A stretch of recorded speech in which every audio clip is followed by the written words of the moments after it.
حضرت علی رضی اللہ تعالیٰ عنہ نے فرمایا، تم جنت نہ مانگو بلکہ تم دنیا میں ایسے کام کرو کہ جنت تم کو مانگے۔ سب کچھ کرو، برا بھلا کہہ لو، گریبان پکڑ لو، مگر کبھی بھی دوراہے پہ لا کے کسی کا ساتھ مت چھوڑنا، بندہ بے بس ہو جاتا ہے۔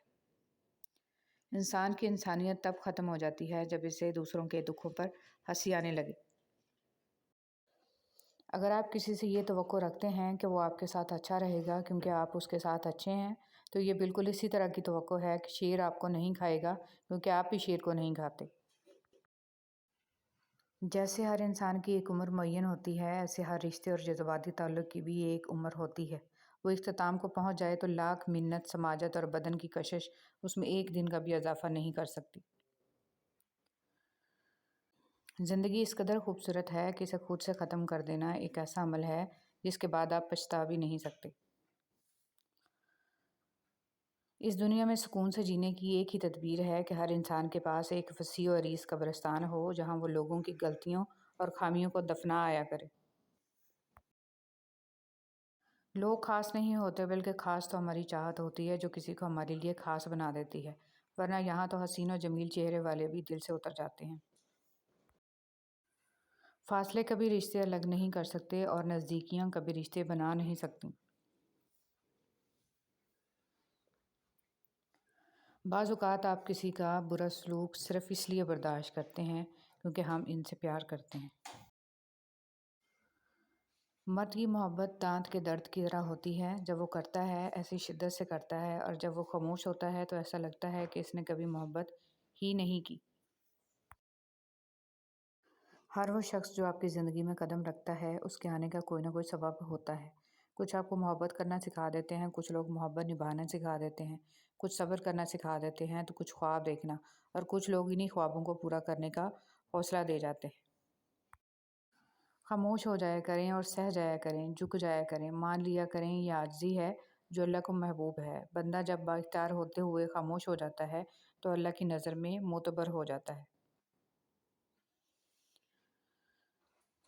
رسول صلی اللہ علیہ وسلم نے فرمایا، میری امت میں سے مجھ سے سب سے زیادہ محبت کرنے والے وہ لوگ ہیں جو میرے بعد ہوں گے۔ ان میں سے ہر ایک یہ خواہش رکھے گا کہ کاش میرے اہل و عیال اور میرے سارے مال کے بدلے میں وہ مجھے دیکھ لے۔ فرمان مصطفیٰ صلی اللہ علیہ وسلم، جس بندے کے پاؤں راہ خدا میں گرد آلود ہوئے انہیں جہنم کی آگ نہ چھوئے گی۔ کامیابی بازاروں میں نہیں بکتی بلکہ انسان اپنے اپنے عزم و حوصلے اور لگن سے حاصل کرتا ہے۔ جب کسی ضرورت مند کی ضرورت پوری کرو تو فخر نہیں شکر کرو کہ رب نے اس قابل بنایا کہ اس کے عطاؤں کو اسی کی مخلوق میں تقسیم کر رہے ہو۔ جب لوگ دل سے اترتے ہیں تب ان سے بات کرنا تو دور، ان کی شکل دیکھنے کو بھی دل نہیں چاہتا۔ اگر تم زندگی کے راستے پر کانٹے چھوڑتے جاؤ گے تو تمہارے پیچھے آنے والی تمہاری نسلیں اس راستے پر لہو لہان ہو جائیں گی۔ انسان کا سب سے بہترین دوست اللہ ہی ہے۔ بہت جلدی مان بھی جاتا ہے، پرانی باتیں یاد نہیں کرواتا، اپنے پاس سے کبھی مایوس نہیں لوٹاتا۔ اگر تمہاری ماں تمہارے غصے کی وجہ سے تم سے بات کرتے ہوئے ڈرتی ہے تو پھر تم افسوس کرو کیونکہ تم نے اپنے ہاتھوں مغفرت کا دروازہ بند کر دیا۔ جب کوئی آپ کی ناراضگی کی پرواہ کرنا چھوڑ دے تو سمجھ جائیے کہ محبت ختم اور مجبوری شروع ہو گئی ہے۔ گھر تب تک نہیں ٹوٹتا جب تک فیصلہ بڑوں کے ہاتھ میں ہوتا ہے۔ جب گھر کا ہر کوئی بڑا بننے لگے تو پھر گھر ٹوٹنے میں دیر نہیں لگتی۔ جب بیٹی کی شادی کریں تو اسے ضرور بتا دیں کہ ہم تمہیں ایک انسان کے ساتھ رخصت کر رہے ہیں، اگر یہ درندہ نکل آئے تو واپس آ جانا۔ ایک مری ہوئی بیٹی سے ایک طلاق یافتہ بیٹی لاکھ درجے بہتر ہے۔ ہم خود کو ہی سنوار لیں، سدھار لیں، معاشرے پر ہمارا یہی احسان کافی ہوگا۔ جو وقت گزر گیا اس کو یاد کر کے کچھ اصول بنا لیں، جو وقت باقی رہ گیا ہے وہ بہتر ہو جائے گا۔ اے ہمارے رب، ہمارے صغیرہ کبیرہ گناہ معاف فرما اور ہمارے والدین پر خاص رحم فرما، آمین۔ شدید دکھ ہوتا ہے جب ہم کسی پر اندھوں کی طرح اعتماد کریں اور وہ ثابت کر دے کہ ہم واقعی اندھے ہیں۔ بعض لوگ تحمل اور برداشت کو نقصان اور خاموشی کو شکست سمجھتے ہیں، جبکہ وہ یہ نہیں جانتے کہ برداشت کر لینا بدلہ لینے سے زیادہ ہمت طلب کام ہے، اور خاموشی میں کسی بھی کلام سے زیادہ طاقت ہے۔ استاد کے سامنے احتراماً نگاہ جھکانے والا ہمیشہ سر اٹھا کر جیتا ہے۔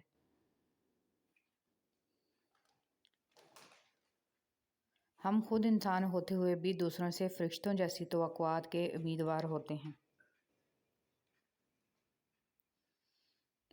مقدر اتنی بار بدلتا ہے جتنی بار بندہ اللہ سے رجوع کرتا ہے۔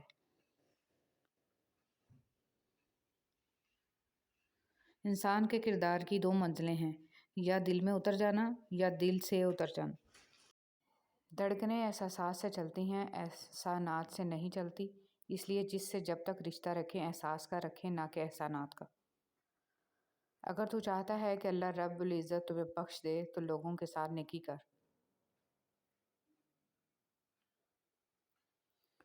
میں نے خود کو سراپا چاہت کی چادر بنا کر لوگوں پر خود کو نچھاور کر کے بھی دیکھا ہے، لوگ پھر بھی لوگ ہی رہتے ہیں۔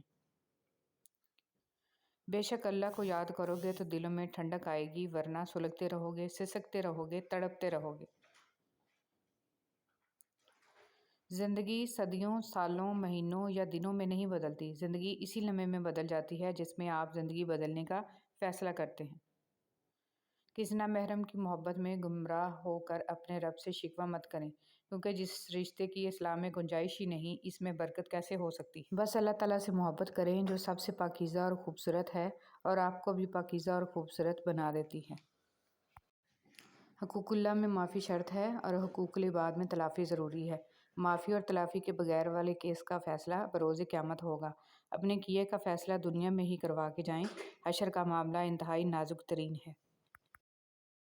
حضرت علی رضی اللہ تعالیٰ عنہ نے فرمایا، اللہ تعالیٰ کبھی دو مخلص لوگوں کو جدا نہیں کرتا، جدا تب کرتا ہے جب دونوں میں سے کوئی ایک منافق ہو۔ اللہ کبھی مخلص کو منافق سے نہیں جوڑتا۔ حابیل نے اپنے مویشیوں میں سے بہترین جانور لیا اور قابیل نے اپنی کھیتی کے غلے میں سے ردی قسم کا غلہ لیا اور قربان گاہ میں پیش کر دیا۔ اگلے دن جا کے دیکھا، قربان گاہ میں حابیل کی قربانی قبول کر لی گئی اور قابیل کی نہیں۔ حضرت علی رضی اللہ تعالیٰ عنہ نے فرمایا، ساری دنیا کے سارے لوگ تجھے اپنے فائدے کے لیے چاہتے ہیں، صرف تیرا رب ہی تجھے تیرے فائدے کے لیے چاہتا ہے۔ حضرت علی رضی اللہ تعالیٰ عنہ نے فرمایا، کبھی تم دوسروں کے لیے دل سے دعا مانگ کر دیکھو، تمہیں اپنے لیے دعا مانگنے کی ضرورت نہیں پڑے گی۔ حضرت علی رضی اللہ تعالیٰ عنہ نے فرمایا، کوئی شخص آخرت کی عزت اور مرتبے کو تین چیزوں کے بغیر حاصل نہیں کر سکتا: اخلاصی عمل، دنیا کی امیدوں کو چھوٹا رکھنا اور تقویٰ کو لازم پکڑنا۔ حضرت علی رضی اللہ تعالیٰ عنہ نے فرمایا، جھوٹے کو جھوٹ کی وجہ سے تین مصائب پیش آتے ہیں: اللہ تعالیٰ اس سے ناخوش ہو جاتا ہے، لوگ اسے ذلیل و خوار سمجھتے ہیں، اور اللہ تعالیٰ کے فرشتے بھی اس سے ناخوش ہوتے ہیں۔